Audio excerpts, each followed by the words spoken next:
আউযুবিল্লাহি মিনাশ শাইতানির রাজীম বিসমিল্লাহির রহমানির রহিম নাহমাদুহু ওয়া নুসাল্লি আলা রাসূলিহিল কারীম।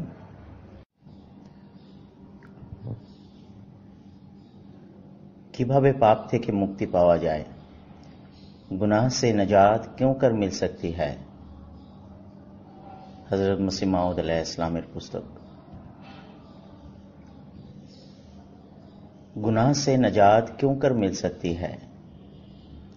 এই পুস্তিকার মাধ্যমে আমরা দুনিয়ার সমক্ষে এই বিষয়টি তুলে ধরতে চাই যে জাগতিক দিক থেকে আমাদের বর্তমান যুগ যেরূপ উন্নতি সাধন করেছে, আধ্যাত্মিক ক্ষেত্রে অনুরূপ এর অবনতিও ঘটেছে। এমনকি পবিত্র সত্যতাকে স্পর্শ করবার অর্থাৎ জানবার ধৈর্যটুকুও মানবাত্মায় অবশিষ্ট নেই।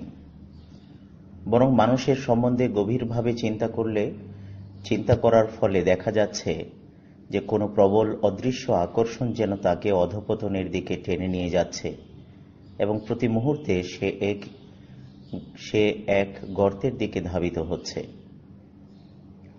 অন্য কথায়, যাকে হীন থেকে হীনতর স্তর বলা যেতে পারে, মানুষের চিন্তা চেতনা ও বিচার শক্তির এরূপ এক বিপ্লব ঘটেছে যে সে এইরূপ জিনিসের প্রশংসায় পঞ্চমুখ, যা আধ্যাত্মিক দৃষ্টিতে অতি ঘৃণ্য ও কুৎসিত।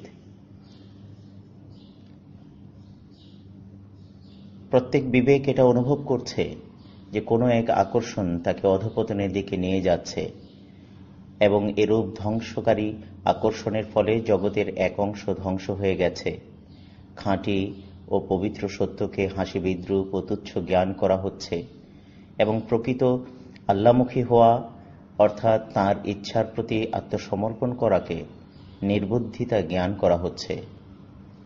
পৃথিবীতে বসবাসকারী সকল আত্মাকে জাগতিক সুখ ভোগে সম্পূর্ণরূপে ঝুঁকে পড়তে দেখা যাচ্ছে। মনে হয় অদৃশ্য কোনো এক প্রবল আকর্ষণ শক্তির প্রভাবে তারা অপারগ ও বাধ্য হয়ে পড়েছে। এই কথাগুলোই আমরা পূর্বে উল্লেখ করে এসেছি যে পৃথিবীর সকল ক্রিয়াকর্ম এক আকর্ষণের মাধ্যমেই সংঘটিত হয়ে থাকে। যে ক্ষেত্রে একিনের অর্থাৎ নিশ্চিত বিশ্বাসের শক্তির প্রাধান্য থাকে, সেখানে বিপরীত সত্তাকে সে নিজের দিকে টেনে নেয়। কাজেই এই দর্শন বা নীতি খুবই বাস্তব যে এক আকর্ষণকে কেবল ওই আকর্ষণই প্রতিরোধ করতে পারে যা এর চাইতেও অধিক প্রবল ও শক্তিশালী। তেমনিভাবে পৃথিবী যে আজ এক অশুভ আকর্ষণের ফলে নিচের দিকে তলিয়ে যাচ্ছে এবং উপরমুখী হওয়া আদৌ সম্ভব নয়, যে পর্যন্ত না এরূপ এক বিপরীত ও শক্তিশালী আকর্ষণ আকাশ থেকে সৃষ্টি হয়ে প্রতিপক্ষের প্রত্যয় ও বিশ্বাসকে বাড়িয়ে দেয়। অর্থাৎ আপাত দৃষ্টিতে যেমন কুপ্রবৃত্তির অপকর্মে স্বাদ ও আনন্দ অনুভূত হচ্ছে, তেমনিভাবে আল্লাহর আদেশ পালনে যে এর চাইতেও অধিক কল্যাণ ও উপকার মানুষ দেখতে পায় এবং পাপকর্ম মৃত্যুর সমতুল্য, এই সত্যটিও যেন নিশ্চিত রূপে তার নিকটে প্রতিভাত হয়। এই নিশ্চয়তার আলো আকাশ থেকে কেবল ওই সূর্যের মাধ্যমে এসে থাকে যিনি যুগের ইমাম হন। সুতরাং এই ইমামকে গ্রহণ না করলে অজ্ঞতার মৃত্যুবরণ করতে হবে। যে ব্যক্তি বলে যে আমি এই সূর্যের আলো চাই না, সে খোদার নির্ধারিত বিধানকে ভেঙে দিতে চায়। সূর্যের অনুপস্থিতিতে চোখের পক্ষে কি দেখা সম্ভব? চোখে আলো থাকা সত্ত্বেও তা সূর্যের মুখাপেক্ষী। সূর্য হল প্রকৃত আলো, যা আকাশ থেকে এসে পৃথিবীকে আলোকিত করে এবং যার অবর্তমানে চোখ অন্ধ। এই স্বর্গীয় জ্যোতি দ্বারা যার মধ্যে নিশ্চিত বিশ্বাসের সৃষ্টি হবে, পুণ্য কর্মের প্রতিও তার এক আকর্ষণ সৃষ্টি হবে। এই স্বর্গীয় ও জাগতিক আকর্ষণের মধ্যে সংঘর্ষ হওয়া একটি স্বাভাবিক ব্যাপার, কেননা এরূপ ক্ষেত্রে একটি আকর্ষণ পুণ্যের দিকে, অপরটি পাপের দিকে টানবে এবং একটি পূর্ব দিকে, অপরটি পশ্চিম দিকে ধাক্কা দেবে। সেক্ষেত্রে উভয়ের পরস্পর সংঘর্ষ হবে খুব ভয়াবহ।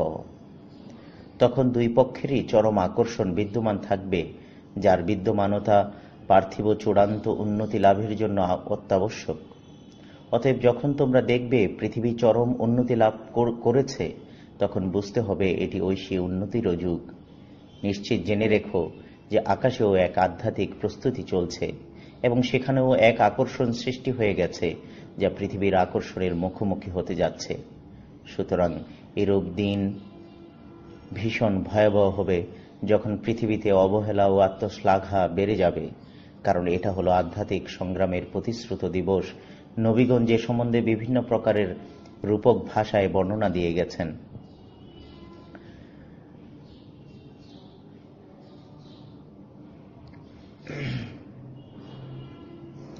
আবার কেউ কেউ এই দৃষ্টান্ত দিয়ে বসেছেন যে আকাশের ফেরেশতা ও পৃথিবীর শয়তানের মধ্যে এটা শেষ যুদ্ধ, যখন পৃথিবীর পরিসমাপ্তি ঘটবে। আবার কেউ মূর্খতা ও অজ্ঞতাবশত এই যুদ্ধকে বাহ্যিক তরবারি ও বন্দুকের যুদ্ধ বলে মনে করেছে, কিন্তু এসব লোক ভ্রান্তির মধ্যে রয়েছে। অধঃপতিত বিবেক ও নির্বুদ্ধিতার কারণে আধ্যাত্মিক যুদ্ধকে তারা দৈহিক যুদ্ধের দিকে টেনে নিয়ে গেছে। মোট কথা, বর্তমানে মর্তের অন্ধকার ও স্বর্গের জ্যোতির মধ্যে ভয়ঙ্কর এক যুদ্ধ চলছে। আদম আলাইহিস সালাম থেকে শুরু করে আমাদের প্রিয় নবী সাল্লাল্লাহু আলাইহি সাল্লাম পর্যন্ত আল্লাহর পবিত্র নবীগণ সকলেই এই যুদ্ধের প্রতি ইঙ্গিত করে এসেছেন। এই যুদ্ধের সেনানায়কদের দুটি ভিন্ন নাম রাখা হয়েছে। একজন সত্যকে গোপনকারী, অপরজন সত্যকে প্রকাশকারী। অথবা অন্য কথায় বলা হয়েছে, আকাশ থেকে জ্যোতির্মান ফেরেশতাগণের সাথে অবতরণকারী একজন হবেন মিকাইল আলাইহিস সালামের প্রকাশক এবং অপরজন দুনিয়ার সকল শয়তানি অন্ধকার সহ আত্মপ্রকাশ করবে ইবলিসের রূপক হয়ে। বর্তমানে যেহেতু আমরা দেখতে পাচ্ছি দুনিয়ার সৈন্যদল অস্ত্রশস্ত্রে সজ্জিত হয়ে সম্পূর্ণ প্রস্তুতি নিয়ে তাদের কাজকর্ম চালিয়ে যাচ্ছে, বরং অনেক দূর এগিয়ে গেছে, তখন স্বভাবত মনে এই পুণ্য বাসনার উদ্রেক হয় এবং বিবেক ও ন্যায় বিচার এটাই সাক্ষ্য দেয় যে স্বর্গীয় গভর্নমেন্টও ওদের প্রস্তুতি সম্বন্ধে অচেতন নয়। এই স্বর্গীয় গভর্নমেন্ট স্বভাবত হইহল্লা ও সরগোল পছন্দ করেন না এবং অতি সংগোপনে প্রয়োজনীয় বিভিন্ন কার্যক্রম চালিয়ে নেন যা কেউ টেরও পান না। তখনই আকাশ থেকে এক নিদর্শন প্রকাশিত হয় এবং পৃথিবীতে নির্মিত হয় উজ্জ্বল এবং অতি শুভ্র এক মিনার। ওই স্বর্গীয় আলো মিনারের ওপর পড়ে, যা দ্বারা পরবর্তীতে এই মিনার সারা দুনিয়াকে আলোকিত করে। উপরোক্ত সংক্ষিপ্ত অনুচ্ছেদটির কিছু ব্যাখ্যার প্রয়োজন। ব্যাখ্যাটি এরূপ: খোদা তাআলার আধ্যাত্মিক ব্যবস্থাপনা পার্থিব ব্যবস্থাপনার সম্পূর্ণ অনুরূপ হওয়া সত্ত্বেও কতক বিষয়ে এতে এরূপ বিস্ময়কর বৈশিষ্ট্য রয়েছে যা জড় ব্যবস্থাপনায় প্রকাশ্যে দৃষ্টিগোচর হয় না। সুতরাং এসবের মধ্যে ইহাও এক বৈশিষ্ট্য যে যখন নিম্নতর অর্থাৎ পার্থিব আকর্ষণ ক্রিয়াশীল হয়, যদিও তা স্বর্গীয় আকর্ষণের সম্পূর্ণ বিপরীত, তথাপি এই আকর্ষণের স্বাভাবিক চাহিদায় স্বর্গীয় আকর্ষণ সৃষ্টি হতে থাকে। সুতরাং এটা যুক্তিসঙ্গত যে পৃথিবীর ইতিহাসের শেষ যুগে যেহেতু উভয় আকর্ষণ ক্ষমতা ও শক্তির চরম পর্যায়ে রয়েছে, তাদের মধ্যে একটা যুদ্ধ সংঘটিত হওয়া প্রয়োজন ছিল। কেননা গৌরব অর্জনের লক্ষ্যে প্রতিপক্ষকে ধ্বংস করে দিতে হয়। সুতরাং যে ক্ষেত্রে দুই প্রতিদ্বন্দ্বী উভয়ে সমভাবে সমৃদ্ধি ও শক্তির অধিকারী, সেক্ষেত্রে যুদ্ধ তাদের জন্য অপরিহার্য। কারণ খোদা তাআলার প্রেরিত প্রত্যেক নবীর গ্রন্থে ভবিষ্যৎবাণী হিসেবে এ বিষয়ে বর্ণনা করা হয়েছে। মানুষের বিবেক বুদ্ধিও ইহা সমর্থন করে। কেননা দুই প্রতিপক্ষ শক্তিশালী আকর্ষণের পরস্পর সংঘর্ষে অবশ্য একে অপরকে নিশ্চিহ্ন করে দেবে, অথবা উভয়ই নিশ্চিহ্ন হয়ে যাবে। এই যুদ্ধ সম্বন্ধে নবীগণের গ্রন্থে এরূপ বর্ণনা রয়েছে যে হযরত মসীহ আলাইহিস সালামের আগমনের পুরো 1000 বছর অতিবাহিত হয়েছে যখন শয়তানকে শৃঙ্খলাবদ্ধ করা হয়েছিল। পাপের আকর্ষণ তখন পৃথিবীতে প্রাধান্য বিস্তারের কাজ শুরু করে দিয়েছে। পৃথিবীর ইতিহাসে এটা সেই যুগ যখন ইসলামের পবিত্র নীতির দিক থেকে পতনের দিকে ঝুঁকে পড়েছিল। উহার আধ্যাত্মিক উন্নতি বাধাপ্রাপ্ত হয়েছিল এবং প্রকাশ্য বিজয়েরও পরিসমাপ্তি ঘটেছিল। শয়তান শৃঙ্খলিত হবার দিন থেকেই তা জন্ম লাভ করেছে।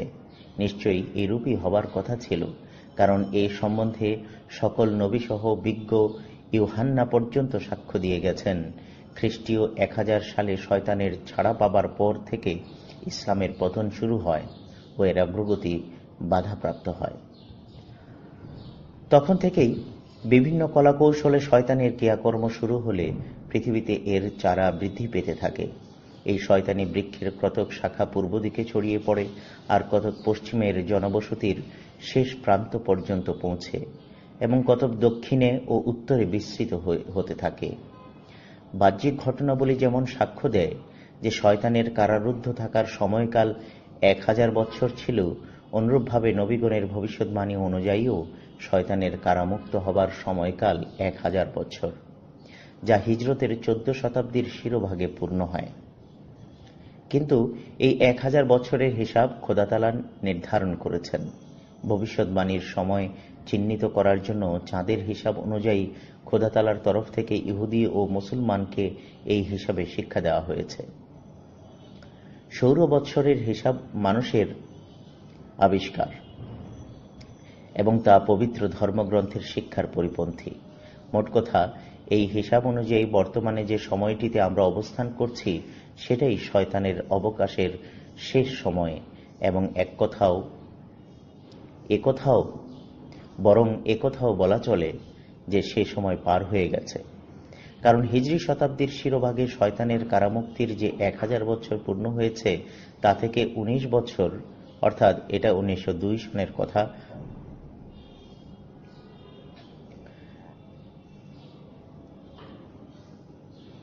কারণ হিজরি শতাব্দীর শিরোভাগে শয়তানের কারামুক্তির যে 1000 বছর পূর্ণ হয়েছে, তা থেকে 19 বছর অতিবাহিত হয়ে গিয়েছে।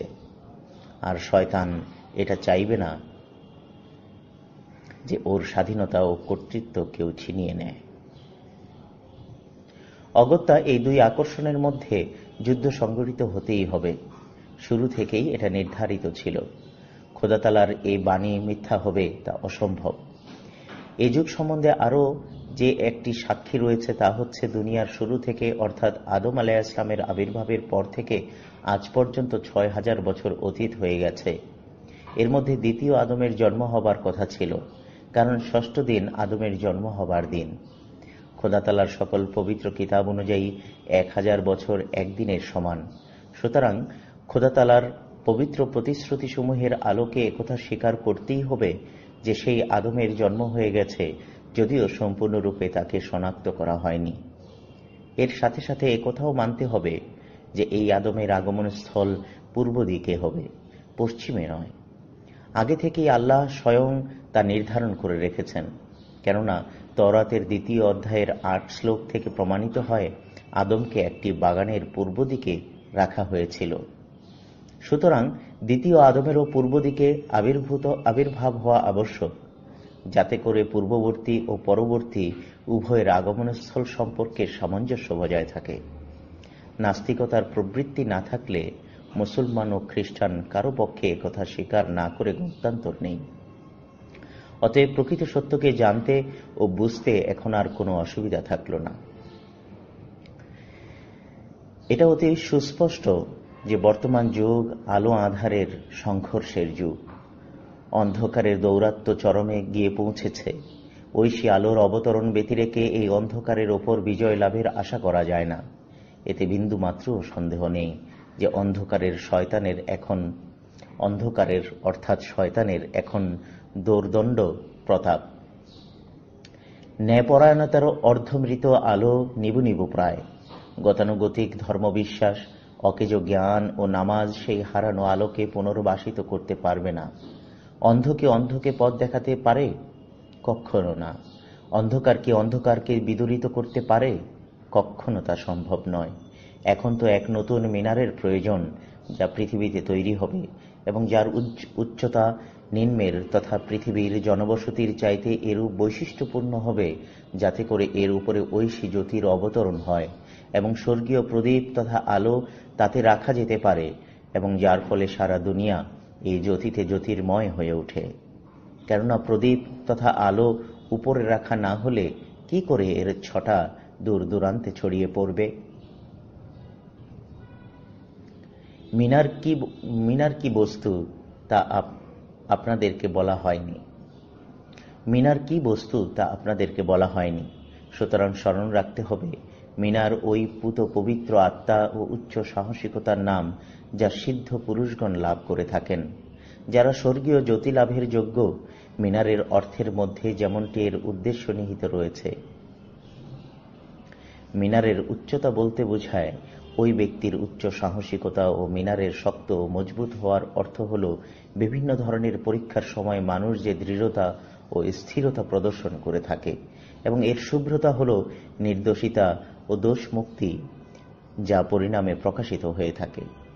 এই সব কিছু ঘটে যাবার পর, অর্থাৎ যখন এই সিদ্ধ পুরুষের উচ্চ সাহসিকতা, পরিপূর্ণ ধৈর্য শৌর্য এবং সংকল্পের দৃঢ়তা ও চূড়ান্ত যুক্তি প্রমাণে তার নির্দোষিতা এক উজ্জ্বল মিনারের ন্যায় প্রতিভাত হয়, তখন তার গৌরবময় আবির্ভাবের সময় এসে যায়, এবং তার প্রথম আবির্ভাবের পরীক্ষাকালীন দুর্যোগপূর্ণ সময়ের অবসান ঘটে। তখন এই আধ্যাত্মিকতা খোদা তাআলার প্রতাপে প্রতাপান্বিত হয়ে ওই মিনার সদৃশ সত্তার উপর অবতীর্ণ হয়, এবং ঐশী নির্দেশে তখন স্বর্গীয় গুণাবলী তার মধ্যে সৃষ্টি হয়। এই সব কিছুই তার দ্বিতীয় আবির্ভাবকালে ঘটে। মসিহ মাউদ আলাইহিস সালামের বিশেষ ধরনের আগমন হল এই সত্যেরই প্রতিচ্ছবি। মুসলমানদের ধারণা মতে মসিহ মাউদ আলাইহিস সালাম মিনারের নিকট অবতরণ করবেন। মুসলমানদের ধারণা মতে মসিহ মাউদ আলাইহিস সালাম মিনারের নিকট অবতরণ করবেন। অবতরণ বলতে এক বিশেষ প্রতাপপূর্ণ আগমন বোঝায়, যাতে খোদা তাআলার গুণাবলী নিহিত থাকে। এটা নয় যে এর পূর্বে পৃথিবীতে তার অবস্থান ছিল না, কিন্তু এটা আবশ্যক যে খোদা তাআলার নির্ধারিত সময়ে আগমন সাপেক্ষে আকাশ তাকে আগলে রাখবে। ইহাও খোদা তাআলার বিধানের অন্তর্ভুক্ত যে আধ্যাত্মিক বিষয়কে দৃঢ়ভাবে হৃদয়ঙ্গম করানোর ক্ষেত্রে তিনি এর কতকাংশের বাহ্যিক প্রতীকও সৃষ্টি করে থাকেন। যেরূপ বাইতুল মুকাদ্দাসের হেইকল অর্থাৎ ইবাদত ঘর ও মক্কা শরীফের কাবা ঘর এ দুটি আধ্যাত্মিক জ্যোতির বিকাশের প্রতীক। এরই ভিত্তিতে ইসলামী বিধান মতে বোঝা যায় যে মসিহ মাউদ আলাইহিস সালাম মিনারের ওপর অথবা মিনারের নিকটবর্তী স্থানে অবতীর্ণ হবেন এমন এক দেশে যা দামেস্কের পূর্ব দিকে অবস্থিত। যেরূপভাবে আদম আলাইহিস সালামকেও পূর্ব দিকে জায়গা দেওয়া হয়েছিল, এই প্রতাপপূর্ণ আগমনের পূর্বে বাহ্যিক মিনার তৈরিতেও কোনো বাধা নেই, বরং ভবিষ্যৎবাণী রূপে হাদিসে এ কথার উল্লেখ রয়েছে যে ওই মসিহ মাউদ আলাইহিস সালাম এর প্রতাপপূর্ণ আগমনের একটি নিদর্শন হবে, যা তার আগমনের পূর্বেই তৈরি করা হবে। এটা নির্ধারিত যে মসিহ মাউদ আলাইহিস সালাম দু রকমের পরিস্থিতিতে আগমন করবেন। প্রথমত, সাধারণভাবে তার আগমন, যা বিভিন্ন রকম পরীক্ষা ও বিপদাবলিতে পরিপূর্ণ ও নানা প্রকার দুঃখ কষ্টের সময়। এই মেয়াদ পূর্ণ হয়ে গেলে তার প্রতাপপূর্ণ আগমনের সময় আসবে। এটা জরুরি যে তার পূর্বে একটি মিনার তৈরি হবে। যেরূপে হাদিসে বর্ণিত আছে, এই সত্যতার পরিচয় স্বরূপ এক বাহ্যিক মিনার থাকবে, যা আধ্যাত্মিক মিনারের প্রতীক হবে। তার প্রতাপপূর্ণ আগমনের পূর্বে দুনিয়া তাকে চিনতে পারবে না, কেননা তিনি দুনিয়া থেকে নন এবং দুনিয়া তাকে ভালোবাসবে না, এবং যে খোদার তরফ থেকে তিনি এসেছেন সে খোদার সাথেও দুনিয়ার ভালোবাসা নেই। সুতরাং এটাই হবার ছিল। তার প্রথম আবির্ভাবের সময় তাকে দুঃখ কষ্ট দেওয়া হবে এবং তার বিরুদ্ধে বিভিন্ন ধরনের অভিযোগ আনা হবে। যেমন ইসলামী ভবিষ্যৎবাণীতে লিখিত আছে, শুরুতে মসিহ মাউদ আলাইহিস সালামকে লোকে গ্রহণ করবে না, অজ্ঞ লোকদের হিংসা বেড়ে যাবে এবং তাদের দুষ্টামি শেষ সীমায় পৌঁছে যাবে। এমনকি তার উপর জুলুম অত্যাচার করে মানুষ মনে করবে যে বড় একটি পুণ্যকর্ম সাধন করেছে, এবং তাকে দুঃখ কষ্ট দিয়ে কেউ মনে করবে যে সে এ কাজ করে খোদাকে সন্তুষ্ট করেছে, এবং এরূপ চলতে থাকবে। ভূমিকম্প সদৃশ সর্বপ্রকার দুর্যোগ তার উপর আপতিত হবে এবং তিনি সর্বপ্রকারের বিপদাবলীর সম্মুখীন হবেন। এমনকি আল্লাহর বিধান পূর্ণ হয়ে যাবে। তখন তার প্রতাপপূর্ণ আগমনের সময় এসে যাবে এবং অপেক্ষমান অন্তরসমূহের চক্ষু উন্মিলিত হবে। তখন নিজেরাই ভাবতে থাকবে, ব্যাপার কি? এটা কি রকম মিথ্যা দাবিকারক যে পরাভূত হয় না? কেন খোদার সাহায্য সমর্থন তার সাথে রয়েছে আর আমাদের সাথে নেই? তখন খোদা তাআলার এক ফেরেশতা তাদের অন্তরে অবতরণ করবেন। তিনি তাদেরকে বুঝাবেন, তোমাদের হাদিস ও বর্ণনাগুলোর ভবিষ্যৎবাণী পূর্ণ হওয়াটা কি অবশ্যই জরুরি, যা তোমাদের প্রতিবন্ধকতার কারণ হয়ে আছে? এগুলোর মধ্যে কতকগুলো বানানো আর কতকগুলোতে ভুল ত্রুটি থাকা কি সম্ভব নয়? রূপকভাবে কতক ভবিষ্যৎবাণী পূর্ণ হওয়া কি বিধিসম্মত নয়?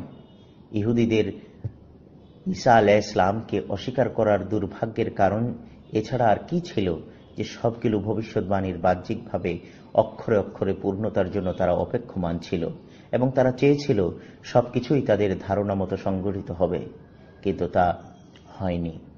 সুতরাং যেহেতু সেই একই খোদা আপন অলঙ্ঘনীয় বিধান সহ এখনো বিদ্যমান রয়েছেন, সেক্ষেত্রে কেন ইহা সঙ্গত হবে না যে তদ্রূপ তোমাদেরকেও একই পরীক্ষার সম্মুখীন হতে হয়?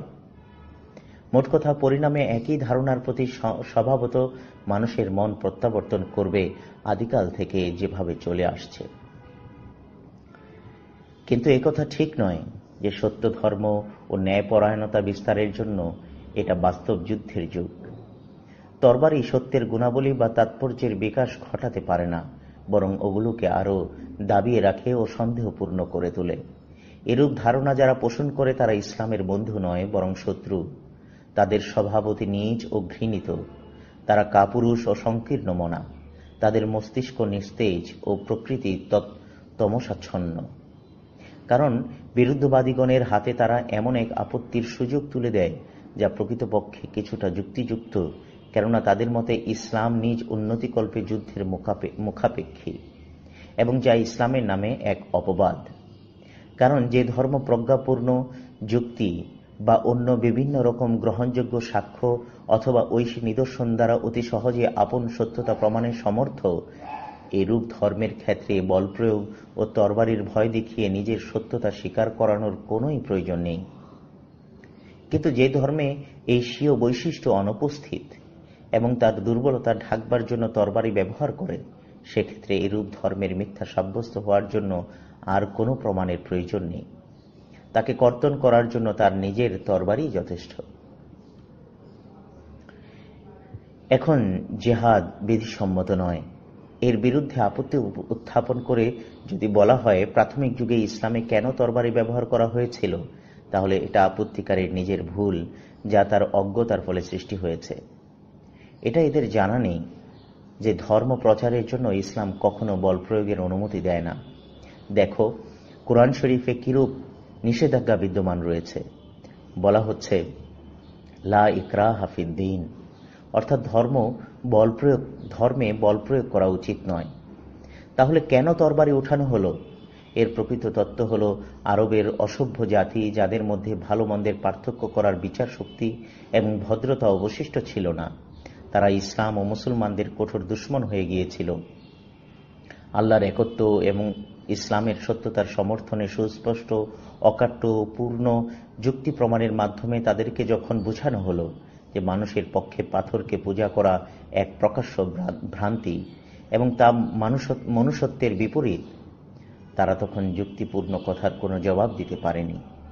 তাদের এই অপারগতায় বুদ্ধিমান লোকেরা ইসলামের দিকে এগোতে থাকে, ফলে ভাই ভাই ও পিতা পুত্রের সম্পর্ক পরস্পর বিচ্ছিন্ন হয়ে যায়।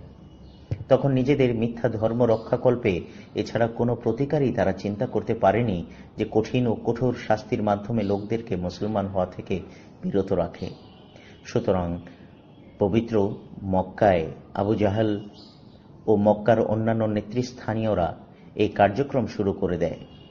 ইসলামের প্রাথমিক যুগের ইতিহাসের পাঠক মাত্রই বিশেষ অবগত আছেন এরূপ কতই না হৃদয়হীন ঘটনা বিরুদ্ধবাদীগণের দ্বারা মক্কাতে সংঘটিত হয়েছে এবং কত নিষ্পাপ মানুষ তাদের অত্যাচারে প্রাণ হারিয়েছে, কিন্তু তার সত্ত্বেও মানুষ মুসলমান হওয়া থেকে বিরত থাকেনি।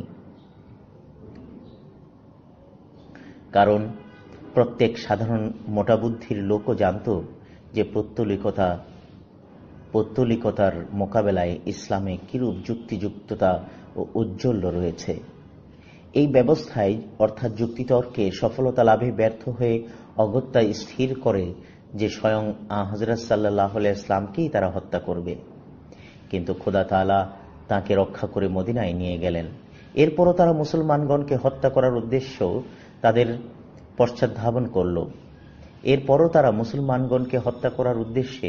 তাদের পশ্চাৎধাবন করল এবং কোনো অবস্থাতেই নিজেদের দুষ্টামি ছাড়তে চাইল না। এমত অবস্থায় আক্রমণকারীদের অন্যায় আক্রমণ প্রতিহত করে তাদেরকে শাস্তি দেয়া ছাড়া ইসলামের জন্য আর কি করার ছিল? সুতরাং ইসলামের জেহাদ ধর্ম বিস্তারের জন্য ছিল না, বরং তা ছিল মুসলমানদের আত্মরক্ষার জন্য। কোন সুস্থ মস্তিষ্ক ব্যক্তি কি একথা মেনে নিতে পারে যে ইসলাম ইতোপূর্বেও আপন তৌহিদের অর্থাৎ আল্লাহর একত্বের যৌক্তিকতা বর্বর মূর্তি পূজারীদের নিকট প্রমাণ করতে অক্ষম ছিল?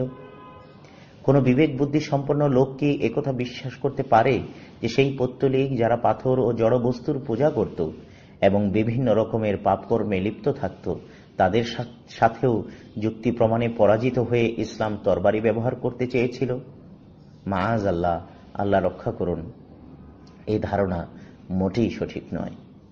যারা ইসলামের বিরুদ্ধে এরূপ আপত্তি উত্থাপন করেছে, জুলুমের মাধ্যমে তারা সত্যকে গোপন করেছে। হ্যাঁ, একথা সত্যি যে মৌলবীরা যেমন এই জুলুম অন্যায়ে অংশগ্রহণ করেছেন, তদ্রূপ খ্রিস্টান পাদ্রীগণও তাদের চেয়ে কম যাননি। ইসলামের বিরুদ্ধে এ ধরনের আপত্তি এনে পাদ্রীগণ অজ্ঞ মৌলবীদের ধ্যান ধারণাকে সাধারণের মনে বদ্ধমূল করে দেয়। ফলে তারা এই ধোঁকায় পড়ে যে যে অবস্থায় আমাদের মৌলবীগণ জিহাদের ফতোয়া দিয়ে থাকেন এবং বিজ্ঞ ও পণ্ডিত পাদ্রীগণও একই আপত্তি উত্থাপন করেছেন, কাজে এতে প্রমাণিত হয় যে বস্তুত আমাদের ধর্মে যুদ্ধ প্রচলিত রয়েছে। এই দুটি পৃথক সাক্ষ্য দ্বারা ইসলামের বিরুদ্ধে এই আপত্তি দাঁড় করানোটা কিরকম জুলুম! পাদ্রীগণ এরূপ না করে সততার সাথে ও সত্যের খাতিরে যদি একথা বলতেন যে মৌলবীগণের এই ফতোয়া তাদের অজ্ঞতা ও মূর্খতার ফসল, নতুবা ইসলামের শুরুতে যে অবস্থায় এই জিহাদের প্রয়োজন দেখা দিয়েছিল, বর্তমানে এই যুগে সে অবস্থা বিদ্যমান নেই, তাহলে ধর্মযুদ্ধের ধারণাই দুনিয়া থেকে উঠে যাবার সম্ভাবনা ছিল। কিন্তু পাদ্রীগণ নিজেদের বুদ্ধির দৈন্য এবং আপন ধর্মের প্রতি অধিক আবেগ প্রবণতার ফলে সত্যকে জানতে ব্যর্থ হয়েছেন। হ্যাঁ, একথা সত্যি যে আরববাসীদের অত্যাধিক জুলুম ও ধ্বংসাত্মক কার্যকলাপের পর অন্যায় রক্তপাত ঘটানোর অপরাধে খোদা তাআলার দৃষ্টিতে যখন তারা ওয়াজিবুল কতল অর্থাৎ মৃত্যুদণ্ড লাভের অপরাধী বলে সাব্যস্ত হয়, তখনই তাদের সকলের মৃত্যুদণ্ডের আদেশ দেওয়া হয়। কিন্তু তা সত্ত্বেও তাদের মৃত্যুদণ্ড ক্ষমা করে দেওয়া হবে যদি তারা বিশ্বাস আনয়ন করে। সম্ভবত বিরুদ্ধবাদী নির্বোধেরা এই আদেশের কারণে ধোঁকায় পড়েছে। তারা জানে না যে এটা বল প্রয়োগ নয়, বরং মৃত্যুদণ্ডের অপরাধীদের জন্য ইহা এক অনুকম্পা স্বরূপ। এটাকে বল প্রয়োগ বলে গণ্য করার মতো মূর্খতা আর হয় না। তারা তো হত্যাকারী হবার অপরাধে মৃত্যুদণ্ড লাভের উপযোগীই ছিল, কাফের হিসেবে নয়। করুণাময় খোদা ভালো করেই জানতেন যে ইসলামের সত্যতা তারা সঠিকভাবে বুঝতে পেরেছে। সুতরাং তার করুণা এটাই চাইল যে এরূপ মৃত্যুদণ্ডযোগ্য অপরাধীদেরকে তাদের পাপ মোচনের আবারও এক সুযোগ দেয়া যাক। সুতরাং এতে এটাও প্রমাণিত হয় যে কাউকে হত্যা করা কখনো ইসলামের উদ্দেশ্য ছিল না, বরং যারা রক্তপাত ঘটানোর কারণে মৃত্যুদণ্ড লাভের যোগ্য ছিল তাদের জন্য ক্ষমার একটি পথ উন্মুক্ত করে দিয়েছে। সেই যুগে সর্বত্র ইসলামকে এই বিপদের সম্মুখীন হতে হয়েছে।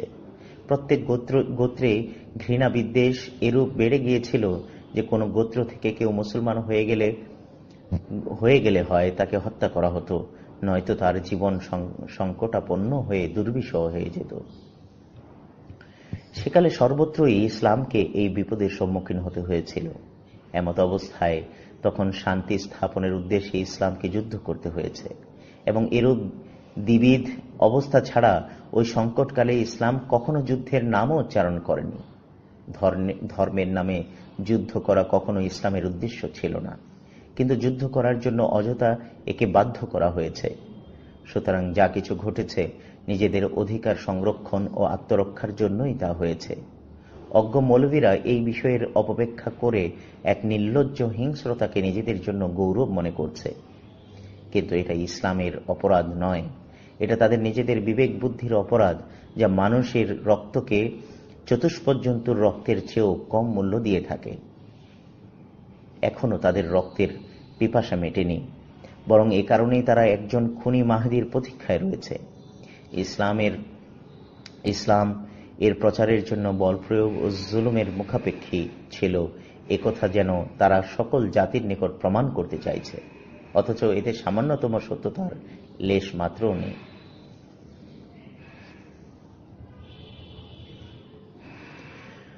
বর্তমানে ইসলাম যেরূপ পতনমুখ অবক্ষয়ের সম্মুখীন হচ্ছে, আমার মনে হয় এখনকার যুগের কতক মৌলবী এতেও সন্তুষ্ট নন। উপরোক্ত ধারণার বশবর্তী হয়ে ইসলামকে তারা আরও নিম্ন স্তরে নিয়ে যেতে চান। কিন্তু নিশ্চিত রূপে স্মরণ রেখো, আল্লাহ চান না যে ইসলাম এরূপ নিন্দা ও উপপদের লক্ষ্যবস্তুতে পরিণত হোক। অজ্ঞ বিরোধীদের জন্য এটা বিরাট পরীক্ষা। তারা এখনো এই ধারণা নিয়ে বসে আছে যে প্রাথমিক ও পরবর্তী যুগে ইসলাম আপন জামাত বিস্তারের জন্য তরবারি ব্যবহার করেছে। আসলে বর্তমানে এটা সেই যুগ ও ক্ষণ যখন এই ভ্রান্তিকে দৃঢ় না করে অন্তর থেকে বের করে দিতে হবে। আজ যদি ইসলামের মৌলবীগণ একত্রিত হয়ে এই বিষয়ের উপর গুরুত্ব দেন যে তারা সভ্যতা বিবর্জিত মুসলমানদের মন থেকে ভ্রান্তিকে উপড়ে ফেলবেন, তাহলে নিঃসন্দেহে তারা জাতির প্রতি এক বিরাট কৃপা প্রদর্শন করবেন। শুধু এটাই নয়, বরং এ দ্বারা ইসলামের সৌন্দর্যের সুদৃঢ় ভিত্তির রহস্য সাধারণের মাঝে উদ্ঘাটিত হবে এবং ধর্মবিরোধীগণের নিজেদের ভুলের কারণে ইসলাম সম্বন্ধে তাদের বিরূপ ভাব দূর হতে থাকবে। তখন তাদের দৃষ্টি স্বচ্ছ হয়ে অচিরেই এই আলোর প্রস্রবণ থেকে আশিস লাভ করবে। এটা জানা কথা যে একজন খুনি ব্যক্তির নিকট কেউ আসতে পারে না, প্রত্যেকেই তাকে ভয় করে। বিশেষ করে শিশু ও মহিলাগণ তাকে দেখলে কেঁপে ওঠে এবং তাকে এক পাগলের মতো দেখায়। অন্য ধর্মের একজন বিরোধী লোকও তার সাথে রাত কাটাতে ভীষণ ভয় পায়, এই আশঙ্কায় যে গাজী হবার সাধে রাতে উঠে না, তাকে হত্যা করে ফেলে। কেননা এই পুণ্য লাভের আশায় সীমান্তের কতক আদিবাসী আজও অন্যায়ভাবে নিরীহ মানুষকে হত্যা করে এই মনে করে যে আজ আমার এই একটি মাত্র কর্মের দ্বারা বেহেশত লাভ করে এর সমস্ত পুরস্কারের ভাগী হয়ে গিয়েছি।